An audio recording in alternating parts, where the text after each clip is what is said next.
નમસ્કાર બાળ મિત્રો, મેથ્સ 10 એરિથમેટિકલ પ્રોગ્રેશનમાં આપનું સ્વાગત છે.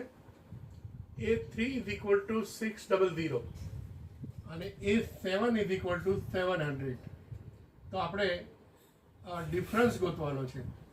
આનો અર્થ એવો થાય કે ત્રીજું પદ 600 છે અને સાતમું પદ 700 છે, તો ડિફરન્સ કેટલો? તો હવે આપણે આ સૂત્રની અંદર કિંમત મૂકી દઈએ બંનેમાં. તો a plus n minus 1 into D 600 બરાબર, અહીંયા A3 છે, ત્રીજું પદ હોય તો n માઇનસ 1, ત્રણમાંથી એક બાદ થાય એટલે 2d વધે, 2d. અને અહીંયા 7 છે એટલે 7 માઇનસ 1 દેટ ઇઝ 6d. હવે આ બંને સમીકરણ મળે છે. a plus 2d is equal two 600 અને a plus 6d is equal two 700. હવે લોપની રીત બહુ પ્રચલિત છે, માઇનસ માઇનસ માઇનસ.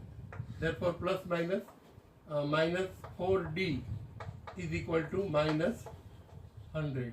બે બાજુ માઇનસ, બે બાજુ પ્લસ. 4 ધેરફોર 4d બાય 4 અને 100 બાય 4. 4 4 ગયા તો d is equal to 100 by 4. Difference is equal to 25. જો બંને પદો આપેલા હોય તો ડિફરન્સ આપણે આ રીતે મેળવી શકીએ. હવે આપણે સ્વાભાવિક રીતે તપાસ કરીએ કે અહીંયા આ એક 600 છે, એ ત્રીજું પદ છે. 25નો ડિફરન્સ હોય એટલે 625, 650, 675 અને 700. આ ત્રીજું, આ ચોથું, આ પાંચમું, આ છઠ્ઠું અને સાતમું પદ 700 રૂપિયા. બાળકો જો સમજાણું હોય, ગમ્યું હોય તો લાઈક કરજો. Thank you.